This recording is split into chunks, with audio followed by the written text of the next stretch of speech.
Este evento ele faz parte de uma série de palestras oferecidas pela ABMA Nordeste, pela ABMA Centro-Oeste, pela ABMA RJ Rio de Janeiro, né?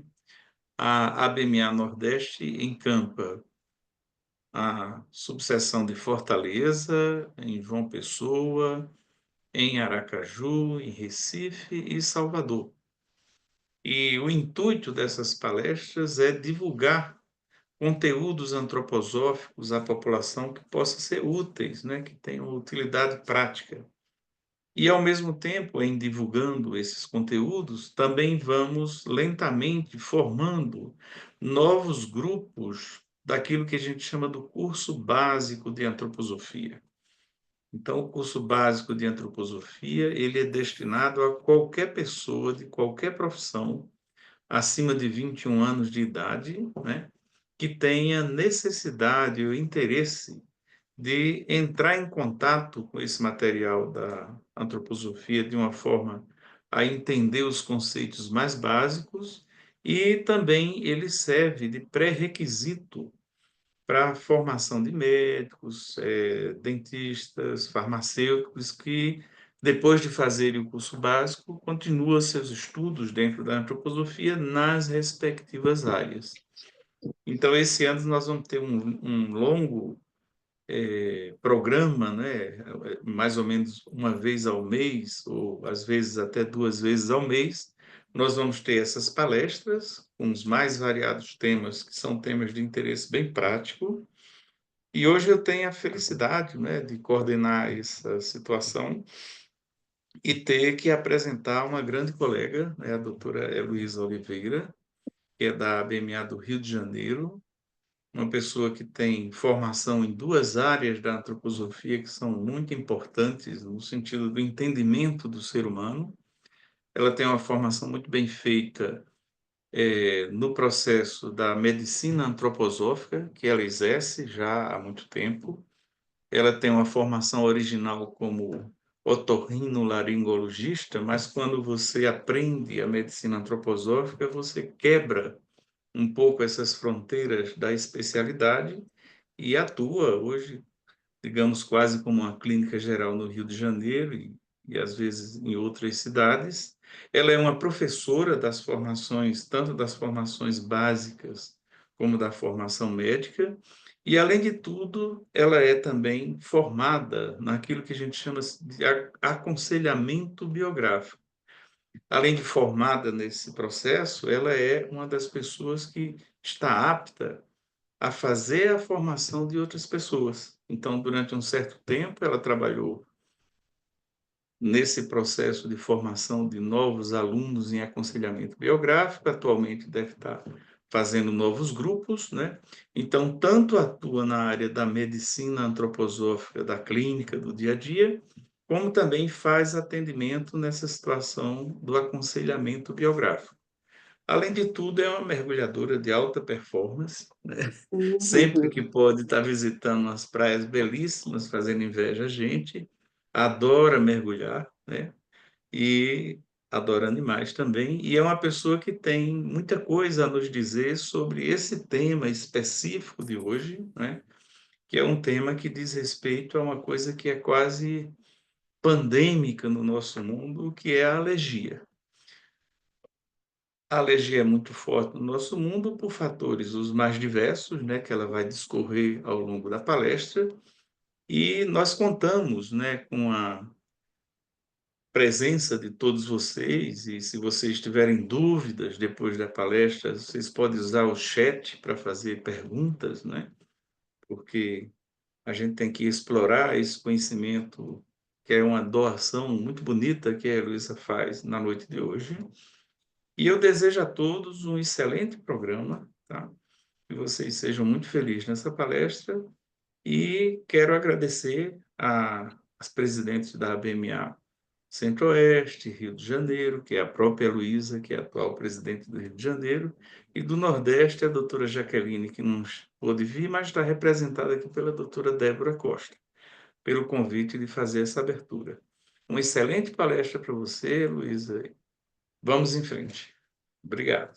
Muito obrigada, Paulo. É sempre uma alegria estar aqui, né, para poder conversar com vocês sobre esses assuntos que eu acho que são assim tão do nosso dia a dia, mas ao mesmo tempo é, trazendo um outro foco de visão, né? Como é que a gente pode ampliar o que a gente já sabe, que a gente aprende tradicionalmente na, digamos assim, na medicina convencional, né?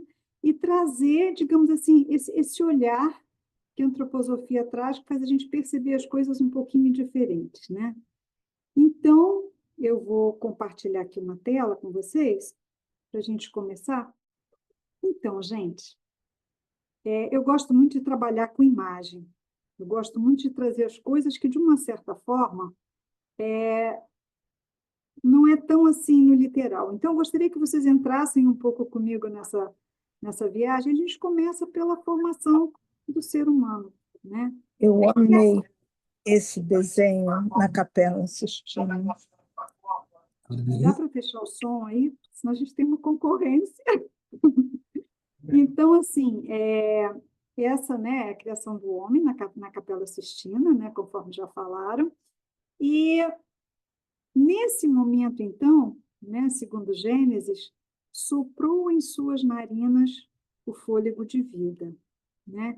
Então você vê Deus numa posição bem da vontade, apontando, trazendo aquela força, e o homem numa posição mais passiva, receptiva. E então este ar, entre aspas, este sopro de vida penetra o homem. E aí ele se torna realmente vivo, digamos assim. O que isso fala para a gente de alguma forma, né? Porque a gente tem assim, o respirar como uma expressão primordial, né, digamos assim, dessa atividade da alma no corpo. Então, pelo respirar, essa alma entra no corpo e, através desse corpo, ela começa, então, a se expressar no mundo. Então, essa alma usa esse corpo, então, essa corporalidade, como uma residência, né? Então, quando o bebezinho está dentro do útero da mãe, não tem essas cavidades aéreas. Ele está imerso num grande meio líquido, né? Então, a mastóide, o ovidinho, está tudo envolto em líquido. Mas no momento do parto, em que ele vai para fora e ele tem aquela primeira respiração, você começa essa interação dentro-fora. E essas cavidades aéreas, elas começam então a se conformar. Então, a gente vê uma relação muito bonita e muito importante da respiração com a vida. Então, a gente nasce com a primeira respiração e morre com o último suspiro, né? Então, esse seria mais ou menos esse movimento da alma no nosso corpo, né? Isso é muito bonito, né? E essa primeira de respiração, ela seria o quê? O despertar dessa alma no corpo, né? Então, ela se apropria e começa a se expressar nessa corporalidade, né? Só que esse elemento ar, né, que ele tem essa formação de ideias, esse pensamento também, né? Mas a respiração em si, ela vai ter a ver com exatamente o sistema rítmico, né? Esse entrar e sair, este fluxo de dentro e fora, né? Então, assim como essas ideias têm a ver com esse sistema nervoso também, né? Dessa clareza no pensar, o sentimento, então, ele vai ter a ver com o quê? Com esse ritmo de vida. E esse ritmo de vida é centrado, então, aonde? Nessa nossa atividade respiratória, né? Então, a gente tem dentro desse sistema rítmico, né? A respiração, a circulação, né? As áreas do sistema imunológico e também as glândulas que têm esse processo de secreção, tudo isso está dentro de quê? Desse sistema rítmico, né? Na criancinha, né, você vê que ela tem a cabeça sendo formada e essa cabeça, então, ela vai girar, vai começar a se formar dentro de uma polaridade, né? A parte mais do pensar, né? E, por outro lado, o sistema metabólico motor. E aí, dentre esses dois, aí começa depois a vir a respiração, a vir tudo em forma disso, né? E os seiozinhos da face, todos os, digamos assim, as cavidades aéreas da cabeça, elas começam, então, durante esse período de vida. Então, assim, com 3, 4 aninhos, ela já está com a mastóide pneumatizada, né? O seio etimoide esfenoide já está formado, mas, por exemplo, o seio frontal ele vai vir só depois na adolescência. Porque, coincidentemente, são épocas que a gente vai clareando a nossa consciência. Né? A criança com 3, 4 anos é o quê? Aquela fase da teimosia, a primeira fase que ela diz não. Coincidentemente, os seios da face começam a ficar aerados. Então, tem essa função junto à consciência também. A função dos seios da face, a medicina tradicional, ela não explica, ela não sabe bem por quê. Ah, é para diminuir o peso da cabeça, é mais uma área, mas na realidade tem tudo a ver com esse processo do ar, todo esse processo, digamos assim, dessa alma permeando esse corpo, né? Então é muito bonito quando a gente olha dessa forma. E outra coisa também, que também tem a ver, né, que a gente quando vê a formação da criança, tudo isso, a gente diz o quê? Que para a criança desenvolver, ela tem que ter o quê? Ritmo, não é isso? Sono, amamentação, tudo isso é fundamental para quê? Para o sistema rítmico. E quem é que está representando esse sistema rítmico aqui? A própria respiração. Então, está tudo conectado. E isso é muito bonito quando a gente vê isso como imagem, né? Então, essa respiração é uma expressão, digamos assim, desse sistema rítmico. Outra coisa interessante, né, é que essa respiração ela expressa a alma também. Por exemplo, estou ansiosa, a respiração fica curtinha. Não, mas é isso. Aí, né, a gente não consegue respirar direito. Se a gente está mais calma, mais tranquila, não, vamos centrar, gente. Aí a gente respira. Aí já coisa. Então, pelo tom de voz, pela frequência como a gente fala, a gente percebe o que está se passando animicamente, né, digamos assim, com essa pessoa. Né? E não nos esqueçamos que é a respiração que permite que a gente expresse o mais espiritual em nós que a nossa própria fala, a nossa própria voz, que traz tanto de cada um de nós. Né? Então, gente, é isso. Né? Então, essa respiração, a partir desse momento do nascimento, ela começa, então, a permear, o ar começa a ganhar espaços, ela começa a se difundir pelo nosso corpo, e aí vai ter uma coisa muito interessante, né? Por quê? Eu não falei do aparelho circulatório, que a gente tem o aparelho respiratório, o aparelho circulatório, e aí a gente começa a ter uma coisa que na medicina tradicional a gente vai dizer o quê? Tem as trocas gasosas, né? E o sistema rítmico tem inspiração e expiração, né? O sistema respiratório, e a circulação tem o quê? O sangue venoso e o sangue arterial, que vai variar exatamente em função de quê? Dessa troca de gases, né? Então, aqui, só para a gente resumir um pouquinho, né? A respiração linkada com esses processos de vida, né? Essa modulação da respiração, que tem, então, relação com o nosso estado psíquico, né? Com o ser espiritual do ser humano, né? E aí aqui a gente, só um tipo está aqui na frente da minha tela, a gente tem aqui então o quê? A respiração aqui mais corporal vai ter relação com o quê? Com essas trocas gasosas. A parte mais anímica vai ter formação com essa modulação da frequência, que nem eu já falei, mas também a formação do tom, do fonema. E a parte mais espiritual, a essência espiritual, vai ter a ver com a formação da fala de cada um de nós. Vocês veem que cada um tem uma fala única, pode até ser parecida, mas ela é única. E aí, onde essa respiração se enquadra com essa circulação, onde elas se conectam realmente, né, a gente vai ter aqui, então, sangue venoso, sangue arterial, indo aqui para o pulmão, cérebro, indo aqui para baixo, para o corpo. Então, a gente vai ter uma relação aqui entre o sistema metabólico e o nosso sistema neurosensorial. E vocês querem ver, né, uma coisa que é assim, tão bonita, é que quando eu faço isso, eu tenho um desenho de uma lemniscata. Então, nesse momento, eu tenho exatamente esse ser humano que se conecta, não só a nível anímico espiritual, mas a nossa própria circulação mostra isso. Né? Então, eu acho essa figura, quando a gente olha essa semelhança que existe, é uma coisa que eu acho que é muito bonito. Né? E uma criança, ela depende muito da respiração. Ela depende visceralmente disso. Quando a gente respira pela boca, não é a mesma coisa, né? Então, isso aí são frases de Matthias Birk, né? Ele traz isso, olha, o desenvolvimento da organização respiratória se coloca entre a polaridade do metabólico motor e do sistema neurosensorial. Se converte no órgão central do sistema rítmico através do ritmo da respiração. a respiração se torna um processo rítmico que liga o mundo interno e o mundo externo, e na formação da fala se revela o espiritual do homem. Isso a gente, então, já viu, né? E quando a gente traz para outro conceito básico da antroposofia, que é a trimembração, a gente vai ver uma coisa que é bem interessante, né? Então, a gente tem uma polaridade aqui. Se a gente olha um esqueleto, isso é muito nítido, né? Então, a gente tem uma cabeça que é dura, com o osso por fora, extremamente simétrica, né? Se a gente olha assim, o pensamento é frio, extremamente consciente, e não tem movimento, se a gente tirar o pescoço. Se a gente olha do diafragma para baixo, a gente vai ter, mesmo que seja barriga de tanquinho, mas não é osso, então o abdômen é mole, né? A gente vai ter, digamos assim, uma assimetria dos órgãos, a gente vai ter muito movimento lá dentro, mas é um processo inconsciente. Ninguém sabe o que a vesícula fez agora, ou quantas voltas o intestino deu na última hora. É um processo completamente inconsciente.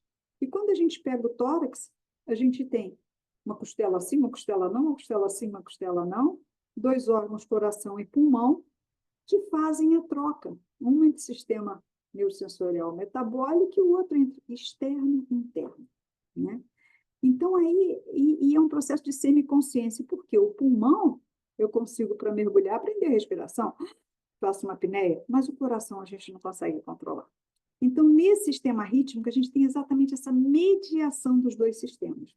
Agora, o mais interessante é que aqui a gente tem o rosto, e na cabeça a gente também tem essa mediação. Então, a gente tem uma parte mais alta aqui da cabeça, né, onde seria a região, digamos assim, do neurosensorial. A gente tem uma região metabólica, que é essa região da boca, onde a gente mastiga, tritura, né? E tem uma região onde a gente tem exatamente o quê? Troca de ar, gente. Então, nesse momento, aqui na face, a gente tem, digamos assim, um espelhamento ou uma repetição, como vocês quiserem, exatamente como a gente tem no sistema rítmico que fica no tórax, né? Então, por aí já vai dar para a gente ver a importância do sentir, né, dentro, digamos assim, dos processos respiratórios do ser humano. Então, por exemplo, assim, se a gente pega aqui, é tudo muito conectado, né? Então, tem um pulmão, aqui a gente vai ter, então, uma traqueia, e tem aqui o narizinho, né? A cavidade oral, ela bem ou mal faz parte, o ouvido, é tudo muito perto, é tudo muito conectado, o epitélio reveste isso tudo, né? E vizinho, e usando áreas comuns, a gente tem o aparelho digestivo, que está aqui, aí a gente tem o esôfago, e aqui em cima a gente vai praticamente, né? A boca é do aparelho digestivo, o nariz é do aparelho respiratório. Mas às vezes, quando o nariz entope, a gente usa a boca, não é verdade? E o laringe aí nessa história toda. Então, a gente tem, digamos assim, uma relação muito grande. E se a gente olha anatomicamente, o que vai ter isso aqui? Aqui, então, é o nariz, né? E o nariz tem uma parte metabólica, que é essa parte do nariz, que a gente abre e fecha as asinhas do nariz. Tem os cornetos aqui, parte do corneto superior, que ela é a mais neurosensorial da história. E aqui sai a tuba auditiva, né? Que vai exatamente daqui no ouvido. Por isso que, às vezes, você tem uma rinite, essa rinite inflama o ouvidinho, quer dizer, uma coisa, gente, aí já vai ficar uma dica.com, quando for fazer uma lavagem nasal, não inclina a cabeça para o ladinho, não, porque você está jogando uma água sob pressão e a tuba auditiva é bem aqui, ó. Dependendo dessa pressão dessa água, ela pode entrar pela tuba e aí faz otite. A gente tem observado muito o aumento das otites no consultório em função disso, tá? De inclinar a cabecinha. Faz ela mais retinha, vai para frente, vai para trás, mas não fica inclinando muito, porque esse é um dos fatores que faz. Né? Exatamente essas otites, digamos assim, que estão tão comuns até em adulto, tá? Então, isso aqui tudo tem esse epitélio de revestimento, né? E os seios da face estão aqui também, olha. Então, os seios da face aqui, né? E aqui você vê que eles ficam bem abaixo da caixa do cérebro, digamos assim, né? E aqui, novamente, então, a gente tem essa parte, que isso aí vai ter a ver exatamente com o nosso sentir, com o nosso sistema rítmico, tá? E aí, gente, já dá para entender mais ou menos, né? como é que é quando entra, digamos assim, deixa eu voltar para cá um pouquinho, quando entra uma substância no seu nariz, né? Ela fica ali. E se você lava, essa substância pode sair, seja um pólen, seja uma sujeirinha, um pouco de poeira. Normal é dar, às vezes, uma coceirinha tal e sai. E muitas vezes a gente tem essa coriza para botar essa sujeirinha para fora. O problema é quando a permeabilidade da membrana está alterada e aí esse corpo estranho, esse agente estranho penetra. E aí, então, provoca as reações. A gente vai ver agora mais a miúde o que seriam essas reações de uma forma geral, tá? Então, nós temos aqui duas situações. Uma, né? Eu estou no meio de uma floresta, num ambiente silencioso, com os estímulos externos mais naturais, e o outro eu estou vivendo nesse índice de poluição aqui de uma cidade grande, com esse índice de barulho, e a gente vem observando que nas cidades grandes, né, nos Estados Unidos, praticamente uma para cada duas pessoas já tem problema alérgico, tá? Então, assim, vem um crescente absurdo o número das alergias na nossa população atual. Cresce dia a dia, né? E assim, muito se fala, tem teorias, tem tratamentos, etc. e tal, mas na realidade, né, isso vem num sistema galopante com a nossa civilização. E quando eu falo de alergia, eu falo muito exatamente da zona sensorial, que é onde ela dá. São as nossas áreas de limite com o meio externo. Por exemplo, na pele, né? Nariz, que é mucosa, né? Garganta, que é mucosa. Então, onde a gente tem essas nossas mucosas de revestimento, que tem relação com os nossos sentidos, nessas áreas de limite do corpo humano, aí então as alergias se instalam. Por que será que a gente está sendo invadido desse jeito? Eu estou sendo invadido ou eu não sei me proteger? O que vocês acham? Então, aí a nossa vidinha básica, né? Então, a gente tem esse trânsito todo aqui, com esse cheiro e tal. Gente, uma coisa que invade a gente, que a gente muitas vezes nem percebe, né? Ou seja, a gente percebe, mas não tem muito jeito, é o barulho. Uma região de trânsito, uma música alta que está entrando. Eu não pedi para escutar essa música, mas a música vai me entrando. Quantas vezes a gente não fica irritado porque tem uma música tocando que você não gosta? Não é o seu estilo. E aquilo vai te irritando por dentro, né? Os alimentos, né, que a gente tem, que não necessariamente são saudáveis, não quer dizer que não sejam gostosos, né? Mas não necessariamente são saudáveis, tudo isso leva um monte de... Aí tem aqui aditivos, conservantes, corantes, antioxidantes. Isso é uma matéria praticamente inorgânica que o nosso organismo absorve. E absorve de uma forma insidiosa. Não necessariamente você manifesta aquela alergia naquele momento, mas isso vai ficando acumulado. E um belo dia você apresenta uma reação alérgica e você não sabe por quê. Mas eu não comi nada essa semana, não tem nada de diferente. Tá, mas é isso, quando isso não se manifesta na hora, isso vira um problema crônico. E são os mais difíceis da gente entender o porquê que está acontecendo. Porque se eu como uma coisa e tenho reação na hora, tá show. Mas e se eu não tenho reação, isso vai aparecer tempos depois? Nessas hipersensibilidades tardias que a gente apresenta, né? Outra coisa também, as telas. Tela em excesso, né? Pessoal, quando eu tenho alguém que só fica no computador, ou só fica na tela, ou só fica no celular, principalmente criança, ela não está brincando. E uma das coisas que estimula o sistema imunológico é o quê? Brincar, aquecer. Alergia tem a ver com resfriamento. E vocês acham que ficar no celular aquece alguém? Não tem jeito, né? Então a gente provoca esse resfriamento cada vez mais pela inércia até, digamos assim, da nossa ação, do nosso movimento, né? Então não tem, vai produzir cada vez mais alergia, né? Então no nosso sistema imunológico, né, a gente tem então contato no nosso dia a dia com esse mundo externo. Gente, tudo isso faz parte do mundo externo. Eles não atacam a gente. A gente é que muitas vezes está sensível e encara aquilo como um alérgeno. Por exemplo, vírus está na natureza, bactérias, a gente tem um monte dentro de nós, né?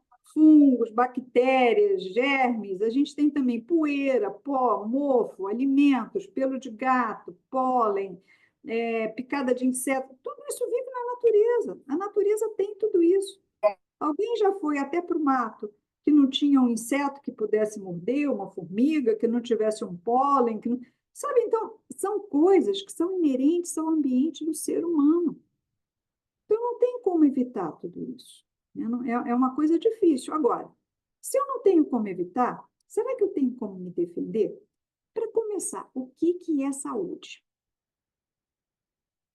Saúde, né? O bem-estar físico, mental, psíquico, né? Que eles falam.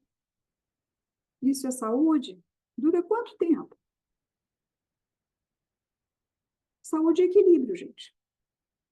É aquele bem-estar que hoje eu estou acima, porque, por exemplo, assim, se eu faço os exames, eu estou super saudável, está tudo certo.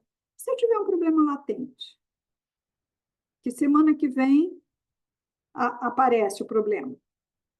Meu avô, quando faleceu, na véspera, ele tinha ido no médico, já estava tudo ok. Então, assim, sabe? Saúde é esse processo, né? Onde a gente está bem, onde a gente consegue, digamos assim, construir e conservar. Então, a saúde a gente constrói no nosso dia a dia. Hoje eu estou com saúde, amanhã não sei, mas hoje eu estou. E como é que eu tento permanecer essa saúde? O que eu faço para manter a minha saúde? Quais são as medidas, digamos assim, salutogênicas da minha vida para eu tentar preservar essa saúde? O que eu posso fazer? Né? O que é enfermidade? Bom, teve uma época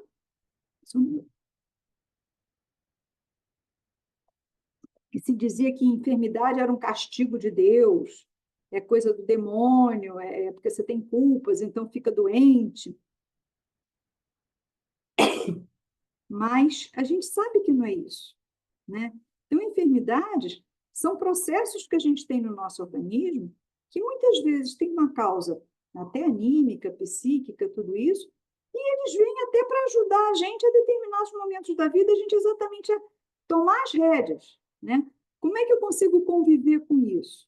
O que na minha vida está provocando esse meu estar doente? O que eu posso fazer para melhorar? Quantas vezes, né? A gente tem pessoas que às vezes estão defendendo uma tese de mestrado, não sei o que, e começa, estou com dor de estômago, estou com dor de cabeça, estou com dor não sei o que.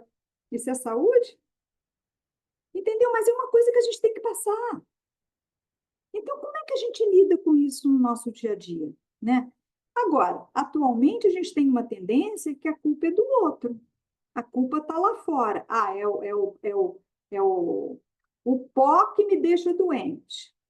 É o pó que te deixa doente, mas a pessoa que mora na sua mesma casa tem contato com o mesmo pó e não fica doente. Por que um tem e o outro não tem? Qual é a diferença de um para o outro? É o pó?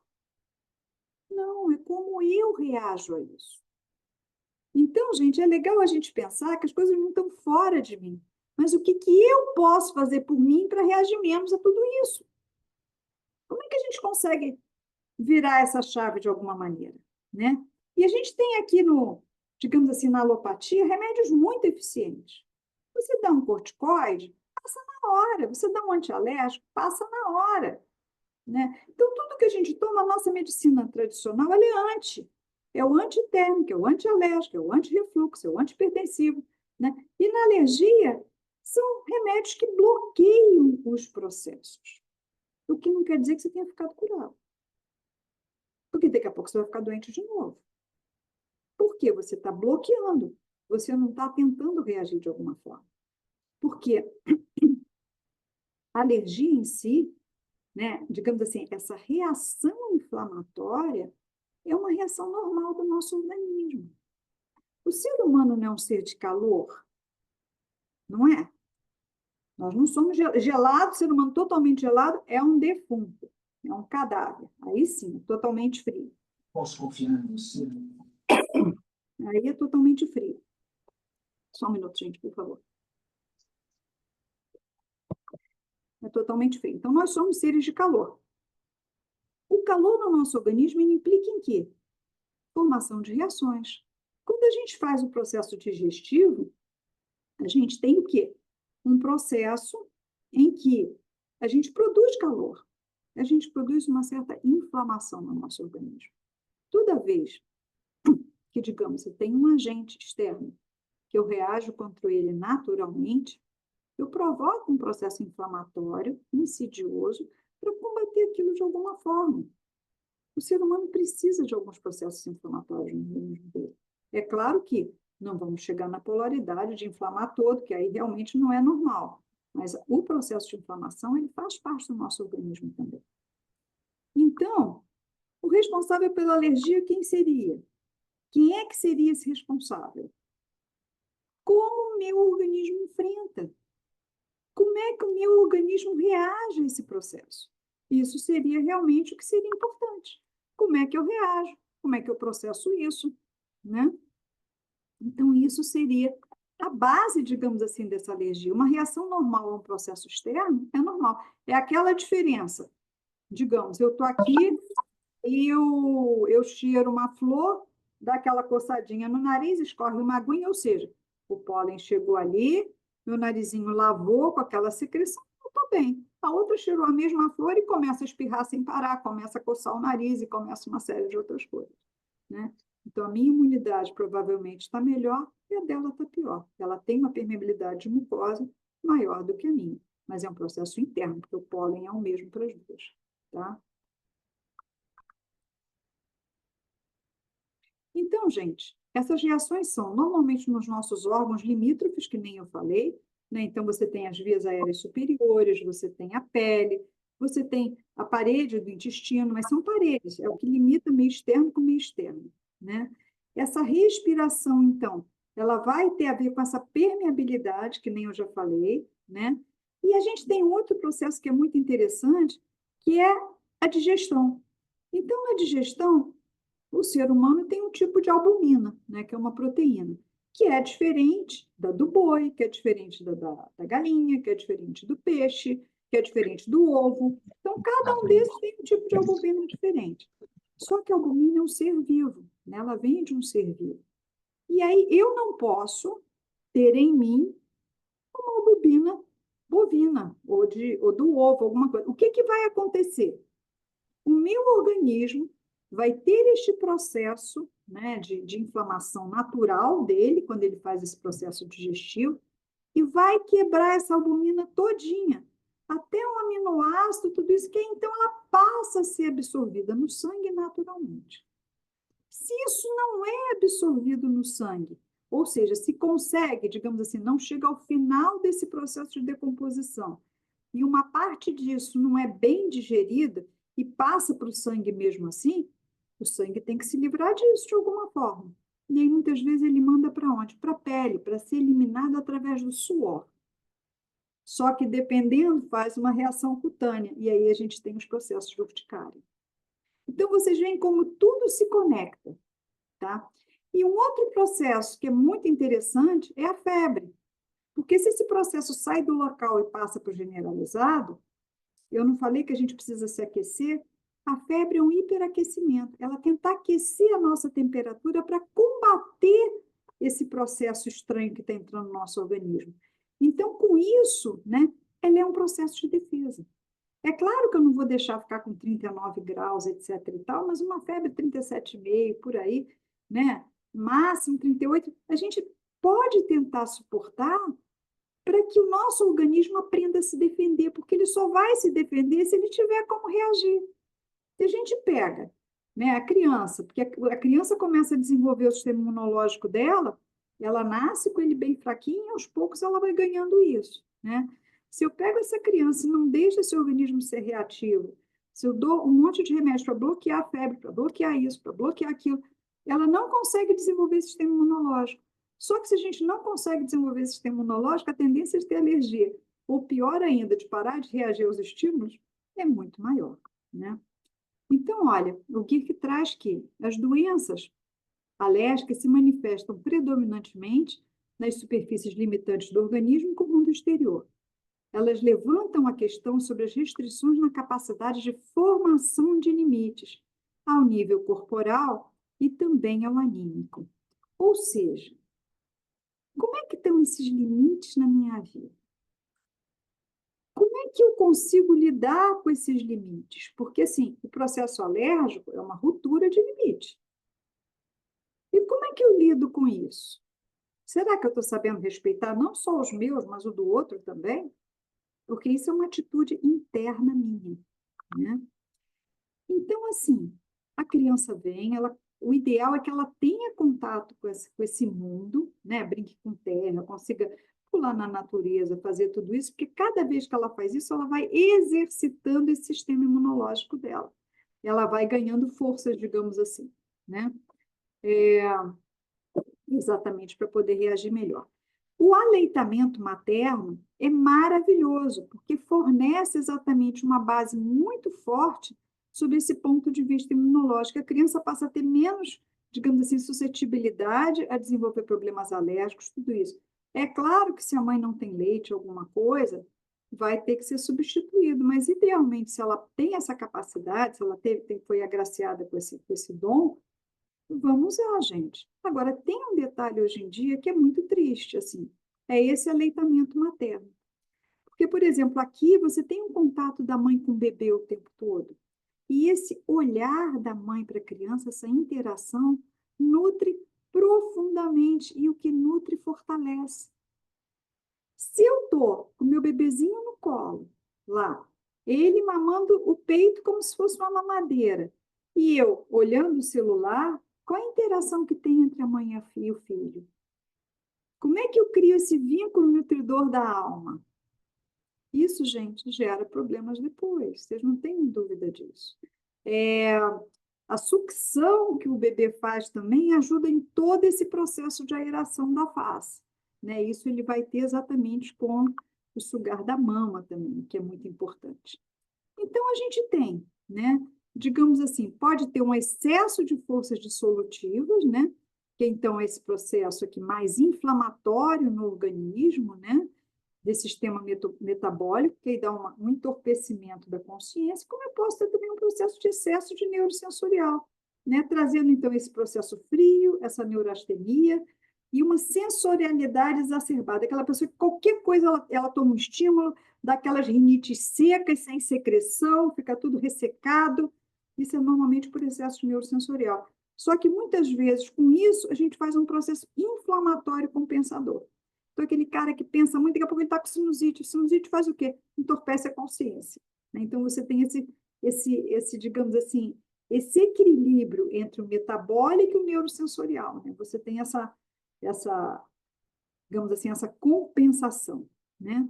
Então, a gente teria na alergia essa reação excessiva, que todo mundo sabe. Né? A mucosa incha, fica vermelha, você tem secreção, coça, se for na pele, faz placa, etc. e tal. É uma hipersensibilidade, é uma relação quente e aguda. A normegia é a reação normal do nosso organismo. A nossa imunidade, ela também faz calor, ela também reage, né? E isso, só que a imunidade, ela fortalece o nosso organismo de alguma forma. Por outro lado, né, digamos assim, esses agentes incipientes, ou se eu uso muito remédios entre aspas, eu posso passar a não ter reação. Então, posso entrar numa sala lotada de coisa e não sentir nada. Mas também isso, né, é uma das coisas que levam a essa hipossensibilidade e se torna uma doença fria e crônica. Né? O câncer é uma doença fria e crônica também. Então, a inflamação se desenvolve, aquilo que eu falei que era salutar, ó, a inflamação se desenvolve como uma reação salutogênica, quando surge uma qualidade estranha, seja por exposição ao frio exterior ou a momentos de frio interior, como aqueles que acompanham o estado tenso de consciência. A predominância funcional do sistema neurosensorial é compensada por um sistema metabólico e dos membros. Né? Isso a gente viu na figurinha. Ou seja, ele que fala frio exterior e fala em frio interior. O que será que isso quer dizer? E aí a gente entra, gente, na parte anímica da alergia, que é muito, assim, muito, muito, muito importante, digamos, né? Então, a gente tem o medo, né? Ele resfria a gente internamente. Ninguém fica quentinho com medo. Então, com medo, a gente tem aquela situação de tensão extrema, né? E muitas vezes a gente vive com medo das coisas, a gente não tem uma coragem para lidar com as coisas, a gente vai entrando num vazio interior. E aí consegue, então, digamos assim, amenizar esse vazio com o quê? Nas fugas, né? Seja nos vícios, seja nas drogas, seja no álcool, seja nas compulsões, né? compulsão de compra, compulsão de comida, compulsão sexual e tantas outras que existem por aqui no nosso mundo, né? Então, tudo isso também faz parte, muitas vezes, desse medo, que é uma cultura que a gente tem no nosso dia a dia, gente. Né? É espalhar o medo, é o medo do outro, é o medo de não sei o quê, é o medo que isso vai acontecer, é o medo da doença que eu ainda nem peguei, mas posso pegar, né? Porque em vez de ter medo, eu não me fortaleço de alguma forma. É claro que se tiver que pegar, vai pegar, né? Mas assim, mas vai ser muito mais leve, porque eu não vou ter aquele fator emocional que vai me predispor a isso também, né? Então, por exemplo, o ambiente anímico é extremamente importante. Então, por exemplo, às vezes você tem uma criança que não quer ir para a escola porque ela está com problema com os colegas, ou está com problema com a matéria, ou está com problema com o professor. Aí ela reage, aí fica naquele frio, aí fica doente para não ir para a escola. Eu acho que todo mundo que tem filho talvez já tenha sabido de algum caso assim, né? Como aquela pessoa que está, ela tem aquela situação interior dela, aí o que ela acontece? Ela começa a fazer um quadralésio, mas ela está lotada de trabalho, porque ela sai do que seria a zona de equilíbrio e entra na overdose de trabalho. E esses medos que a gente tem internamente, é o medo de me relacionar, é o medo de não ser feliz, é o medo de não sei o quê, tudo isso vai gerando energia. Por quê? Porque quando eu tenho medo, eu baixo as minhas defesas, é uma situação de inferioridade. E quando eu baixo as minhas defesas, eu exponho meu sistema imunológico. Olha que coisa complicada, né? E uma criança, por exemplo, ela vive numa casa. Como é que é esse ambiente dessa casa? Porque criança, gente, até os 7 anos de idade, ela absorve tudo o que está acontecendo. E não precisa ninguém falar com ela, não, tá? Ela pode estar no quartinho dela. Porque ela tem um vínculo etérico muito grande com a mãe, que a mãe gerou essa criança e esse vínculo se mantém até os 7 anos, né? Aproximadamente. Então, como é que é essa relação do casal? Como é que é a relação dos pais com os filhos? Como é que é a relação da pessoa que ajuda a cuidar com a família? O que essa criança presencia? O que ela não presencia? Como é que é o estado emocional dessa mãe? Normalmente, quando a gente vê uma mãe muito ansiosa, a criança tem um processo alérgico. Então, eu digo muitas vezes que é uma consulta 2 por 1. Eu vou tratar da criança, mas será que você se importa em tomar um remédio também que eu possa passar para você? Porque é fundamental equilibrar um pouquinho essa mãe para que essa criança realmente melhore. Isso é fundamental, tá? Então, gente, quando a gente já passa então para o sistema de como que eu posso tratar tudo isso, né? Porque a gente só falou agora as coisas que podiam acontecer, mas como que eu posso tratar isso? Primeiro, deixa a criança ser criança. Já começa por aí, né? E como é que criança é criança? Gente, fortalecendo esse sistema imunológico, porque essa vida de criança genuína fortalece a imunologia dela. Brincar livre, brincar na natureza, ralar no chão, ralar o joelho, brincar com o que tiver, os ritmos, e dança de roda, acolhimento, tratar a criança com acolhimento, com amor, mas com respeito. Respeito tem a ver com limite, lembram disso? Né? Então, tudo isso que a gente possa dar um limite carinhoso, né? Você traz um acolhimento e se fortalece o sistema imunológico. O sistema imunológico ele se fortalece com exercício, com enfrentamento, com reação. Então, ele precisa ter um limite, né? E de preferência sem telas, eu já expliquei por quê. Né? Porque a tela, se eu estou na tela, eu não estou correndo, eu não estou brincando, eu não estou me exercitando, não estou desenvolvendo meu cognitivo, eu não estou fazendo nada disso. Né? Nutrição adequada. De que eu me alimento? Qual é a qualidade do alimento que eu boto para dentro? Porque tem muita gente também assim, come tudo cozidinho. Tá, mas olha só, o sistema digestivo precisa de desafio. Ele precisa comer algumas coisas cruas também para ajudar a aprender essa digestão, né? Então, assim, como é que a gente chega nesse, digamos assim, nesse bom senso, né? A nível de alimentação, com coisas que sejam saudáveis, evitar esses ultraprocessados, né? Essas coisas que estão presentes no nosso dia a dia, mas que a gente tem como fazer isso. Como é que é o sono? A criança que está muito entupida, ou o adulto que está muito entupido, ele tem uma dificuldade de dormir. Isso é uma questão de lógica. O excesso de alergia leva também ao desenvolvimento de adenoide na criança. Por quê? Porque o órgão linfóide é um órgão de defesa. Se a permeabilidade nasal não está defendendo, eu preciso crescer para tentar segurar esse processo infeccioso. Então, tudo isso funciona, digamos assim, num grande equilíbrio, porque o ser humano ele é um grande equilíbrio de tudo, né? Então, é a lei da compensação, né? Como é que eu controlo esses fatores ambientais? Manter minha casa super limpa, olhar a guarda da cama, olhar onde é que pode ter poeira. Por quê? Para ajudar. Que já que eu disparei o processo alérgico, eu tenho que controlar o fator externo também, né? Não adianta só tentar ficar melhorando no meio de uma casa toda empoeirada, ou cheia de mofo. Como é que eu consigo melhorar isso, né? O ambiente anímico, gente. Como é que são as minhas relações? Quais são os meus medos? Como é que eu consigo enfrentar isso? Como é que é o ambiente onde eu fui criada? Do que eu tenho medo? Do que eu enfrento? Do que eu reajo? Como eu reajo? Porque tem uma coisa muito interessante, né? Digamos assim, bate um vendedor lá na sua casa um dia, aí chega para você e diz assim: ah, isso aqui é um, sei lá, um óculos maravilhoso, esse óculos aqui me dá uma toda explicação. Aí aquele cara vai me cansando um pouco, né? Ok. Mas eu chego para ele assim: olha, eu não quero óculos, eu já tenho, muito obrigada. Eu posso ser firme, posso ser gentil, não aceitei o óculos e tudo bem. Só que o cara pode voltar no dia seguinte. E aí, quando ele chega, eu posso dizer: olha, já disse que não, muito obrigada. Como eu posso também, quando o cara aparece na esquina, eu já vou ficando histérica. Cara, lá vem aquele vendedor, cara chato, não aguento olhar para a cara dele, não sei o quê. Isso é uma reação alérgica. A primeira é uma reação normal. Chegou a substância estranha, eu disse não. Na segunda, eu já estou me irritando, ficando nervosa com uma coisa que nem aconteceu. Isso é uma reação alérgica. Como pode ser que o cara chegue e eu apanho e fique sem graça e o cara entra, já é meio caminho andado para uma venda, eu nem quero comprar, mas coitadinho. E aí, quando eu vejo, eu estou lá com um bagulho em casa que eu não quero, mas eu não tive reação. É isso, tá? Então, assim, como é que eu trato esse ambiente anímico, né? Esse ambiente da minha casa, esse ambiente das minhas relações? Eu tenho relações saudáveis? O que me irrita? O que eu preciso tirar da minha vida? Como é que eu consigo trabalhar com mais amor, mais acolhimento? Sabe? Como é que eu consigo transformar isso em mim de alguma forma? Tem hábitos que talvez eu precise mudar. Será que eu consigo fazer minha faxina nasal? Sabe? Será que eu consigo não comer o processado, comer uma outra coisa? Como é que eu consigo fazer mudanças de hábitos que me dêem uma qualidade de vida mais saudável, uma melhor qualidade de vida, né?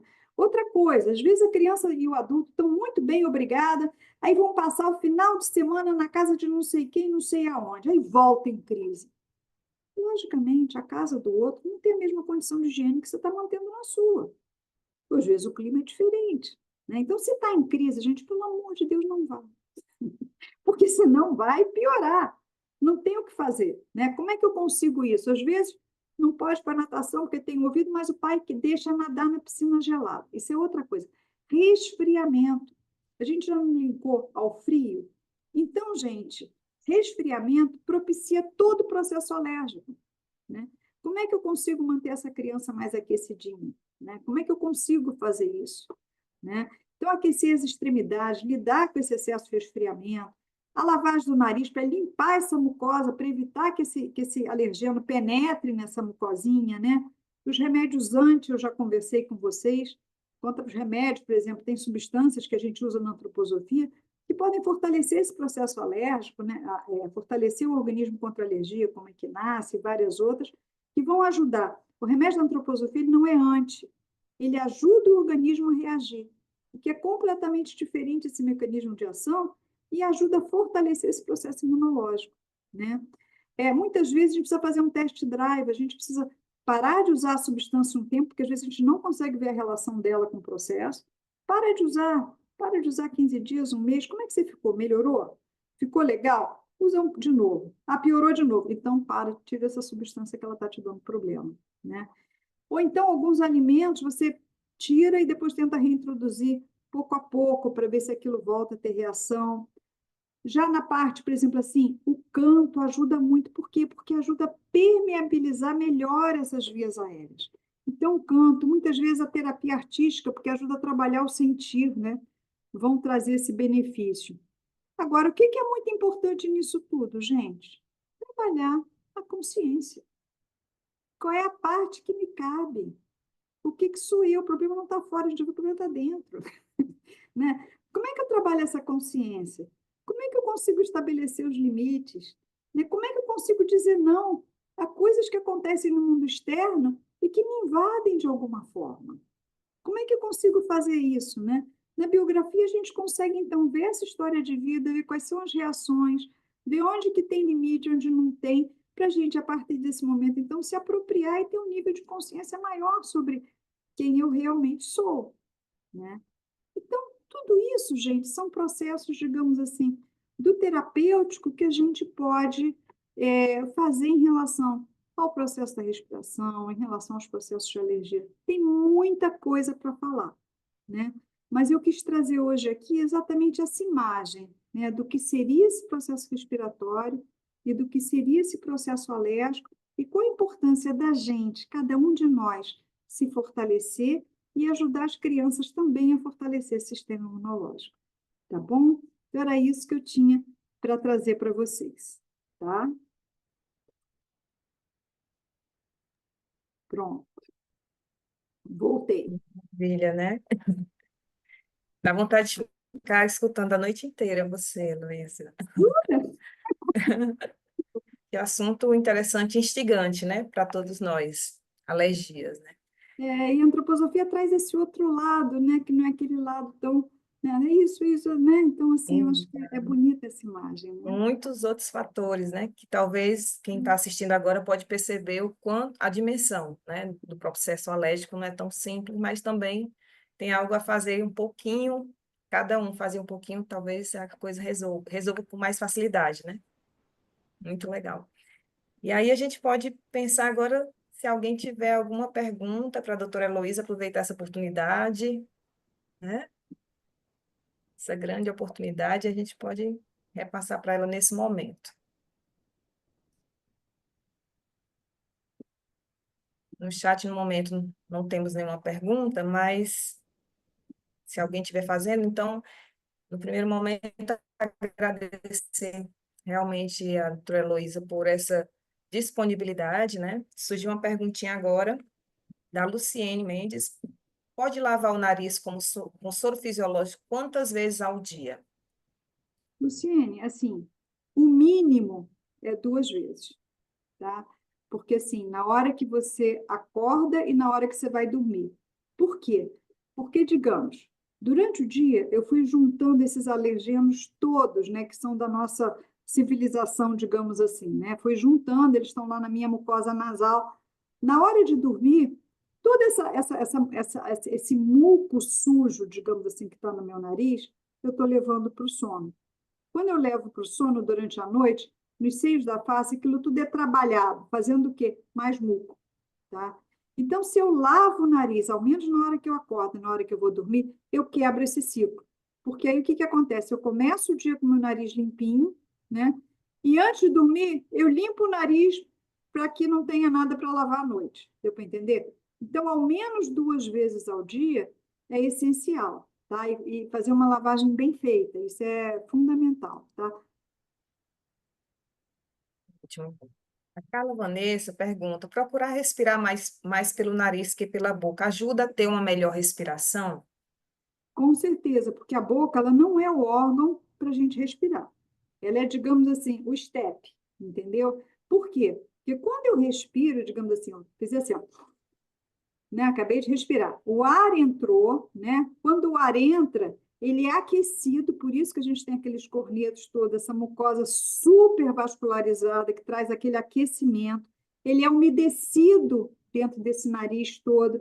Então, ele passa por um processo em que ele é filtrado, ele é aquecido, ele é umedecido, e esse ar, então, dessa forma, ele desce para a nossa via aérea, né?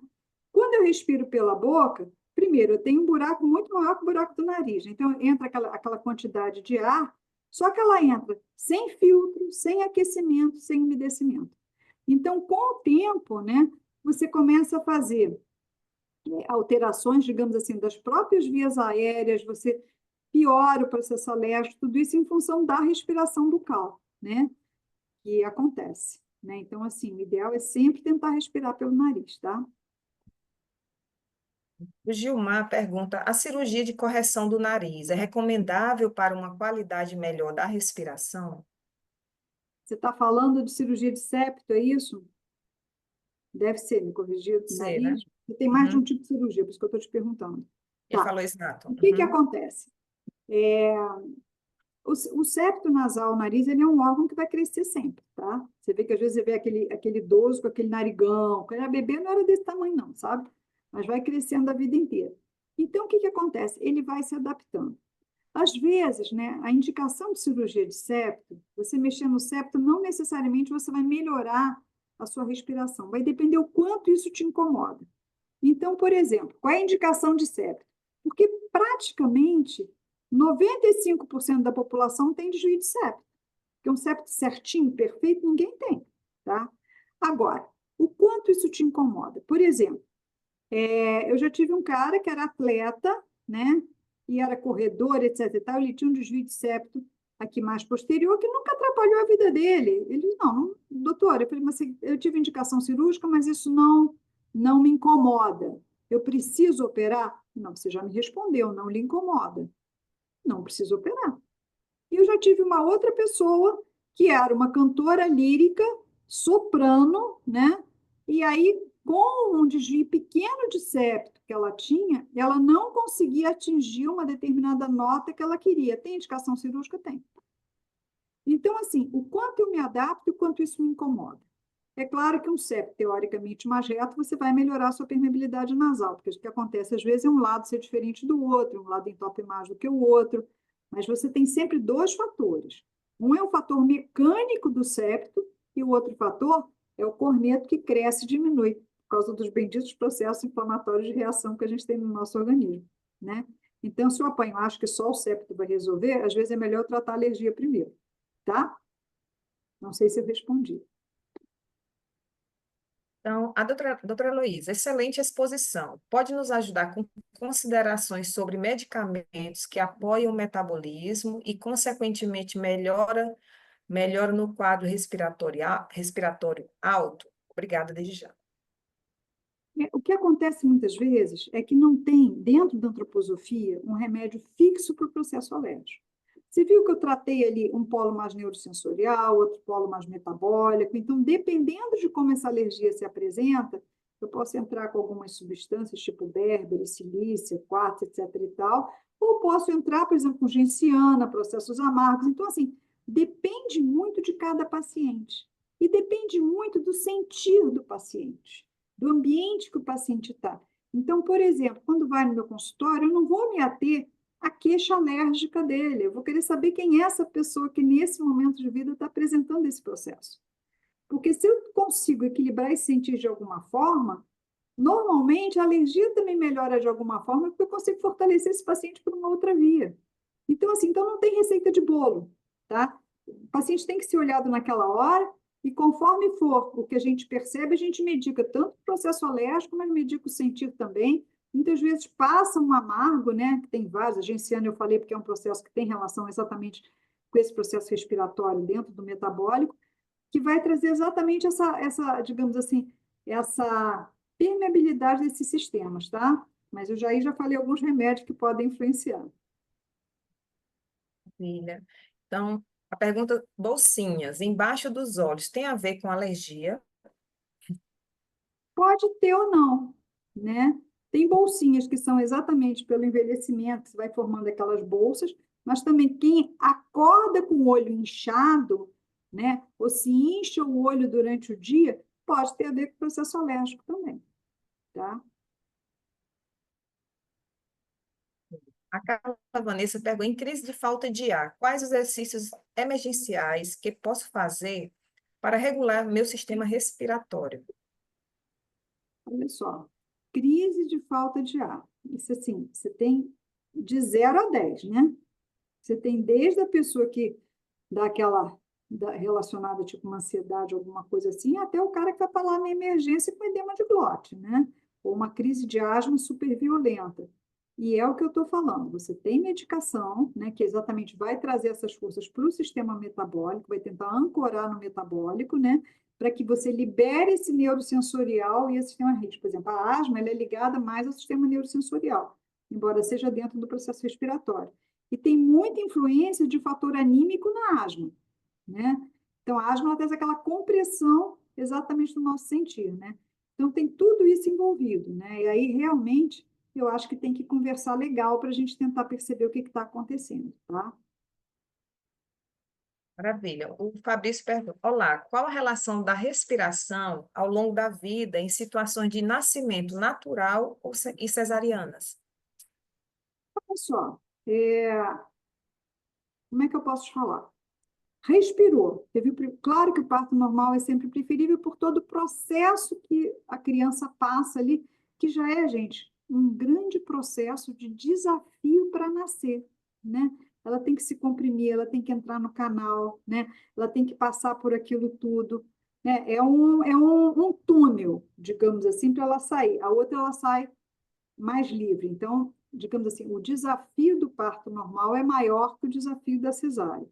Mas a nível de respiração propriamente dito, o que interessa é a primeira respiração que ela tem, né? Então, isso é, digamos assim, é quando essa, digamos assim, ela está viva, ela tem vida, tudo isso, mas quando ela começa a ser permeada por essa alma, que vai então aerar ela internamente, propiciando esse processo de pensar ao longo do tempo, aí então é que vai acontecer, tá? Mas, digamos assim, ela tem um desafio maior quando ela passa pelo parto normal, tá? O Temos que é uma bom, outra. tá? Desafio faz a gente crescer, tá, gente? Desafio não é ruim, não. Desafio é coisa boa, vamos entender dessa forma. Olha aí. Temos a pergunta da Daniela. Parabéns pela apresentação, doutora Heloísa. Poderia falar um pouco sobre a relação entre o consumo de leite e derivados e alergias respiratórias? É exatamente aquilo que eu falei, né? O leite, normalmente eu acho que o leite que você vai comer vai ser um leite de vaca, né? Ou de animal, não é um leite materno. Então, assim, o que que acontece? A proteína do leite, no leite você tem proteínas que não são, digamos assim, as mesmas que o ser humano produz. Então, essa proteína, ela entra dentro do ser humano, ela precisa ser decomposta, degradada, reduzida a nada, né? Quando ela, então, é absorvida, né, ela vai para o sangue e começa, então, a nutrir o organismo. Só que se essa proteína é uma proteína estranha, né, e o meu sistema imunológico não está ok, né, porque eu com o sistema imunológico bom, tudo funciona bem. Mas se eu não estou com esse sistema imunológico ok, e eu vejo aquela proteína e eu não consigo degradar o suficiente, aquele é absorvido, digamos assim, e vai para o sangue onde não deveria estar. E com isso começa então a produzir uma reação alérgica, entendeu? Então, o que a gente observa muito, né, nas crianças que têm essa hipersensibilidade ou adultos, é uma produção de muco mais excessiva. Então, a gente começa aquela criança que fica hipersecretora, está sempre com o narizinho mais encatarradinho aqui em cima, o adulto também. Então, normalmente acontece, eu sempre faço esse que eu chamei de test drive, porque as pessoas muitas vezes não fazem essa relação, tá? Diz, doutora, não, eu sempre tomei leite, não é isso, eu posso comer leite, posso comer chocolate, posso comer não sei o quê. Assim, gente, vamos tentar um mesinho, pode ser? Depois de um mês você vai me dizer como é que você ficou. Se você melhorou, não teve nada, sabe, não, tanto fez como tanto faz, não falta usar, não tem problema nenhum. Mas se você apresentou melhora, né, é sinal que esse processo pode ter relação. É aquilo que eu falei, a gente se acostuma com a situação e não percebe, né, o agente, digamos assim, estranho que possa estar junto. Outra coisa também, gente, eu já tive paciente que não tinha alergia a leite de vaca saído da vaca, quando ele ia para a fazenda, e quando ele usava leite de caixinha na cidade, ele ficava todo encatarrado, tá? Por quê? Porque o nosso leite de caixinha, ele tem até leite de vaca, mas ele tem um monte de conservante, acidulante, edulcorante, um monte de coisa estabilizante, um monte de substância química dentro desse leite de vaca, né? Então, se você não está fazendo alergia ao leite, lembra que eu mostrei um slide que tinha todos os aditivos, conservantes, né? Que aquilo vai se depositando, digamos assim, insidiosamente no nosso organismo, produzindo o quê? Os processos crônicos, né? Ele não vai te dar uma reação na hora, mas ele cronicamente você está, sabe aquela pedrinha no sapato que está lá incomodando, você não sabe direito o que está acontecendo, mas está aquela pedrinha incomodando? É mais ou menos isso, tá? Esse assunto é instigante, né? Muito instigante. Então, o Gilmar fala o seguinte, doutora, para a gente como ter uma consulta com você, né? Qual o contato? Onde atende? Né? Está perguntando Eu sobre... atendo no Rio de Janeiro, né, em Ipanema, tá? Tem meu telefone, porque no telefone do consultório, eu confesso para você que eu não sei mais de cor, porque esse negócio de WhatsApp, né? A Cris sabe meu telefone de cor, Cris? Você bota no chat aqui para Pode ele, colocar no chat, né? tá? Então, a gente não tem mais perguntas agora no chat e queria mais uma vez agradecer em nome de todas as ABMAs que estão aqui representadas, estão unidas com essa intenção de divulgar, né, a antroposofia através dos cursos básicos. Então, aqui agradecer a doutora Heloísa, que faz parte da presidência da ABMA Rio de Janeiro. Temos aqui a união das ABMAs como Rio de Janeiro, Centro-Oeste, Nordeste. E agora eu gostaria de mostrar as outras palestras que a gente vai ter, que é um grupo de palestras que estamos tendo em torno de 2 palestras por mês, com a intenção de divulgar a antroposofia através de temas que são instigantes, como alergias, né? Então, vou colocar aqui.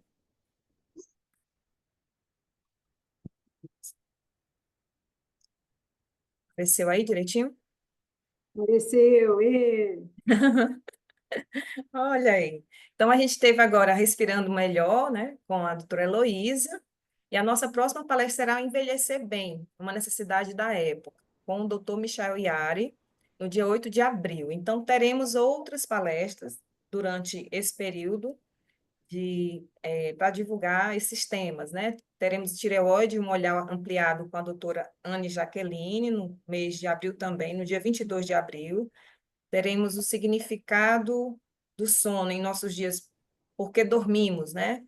Com o doutor Derblay, no dia 6 de maio. Está passando.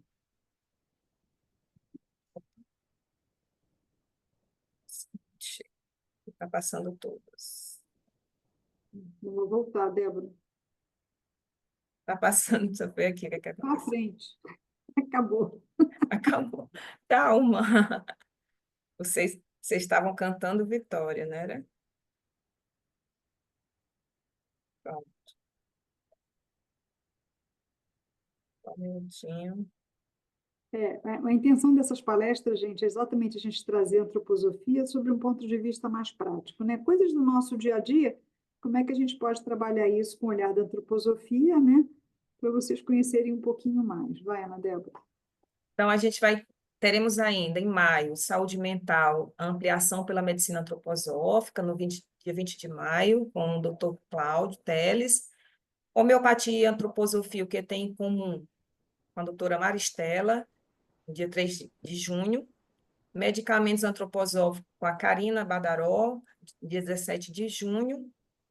A saúde feminina em nossos tempos, mudar e evoluir sem enfermar-se, no dia 15 de julho, com o Dr. Paulo Tavares, e febre, a visão da antroposofia, no dia 12 de agosto, com a doutora Esté de Lima Nascimento. Então, não podemos perder, já vamos gravando, a gente está sempre divulgando nos grupos, mas é importante vocês já ficarem atentos aos temas, para não perder essa oportunidade. Então, tivemos hoje a doutora Heloísa.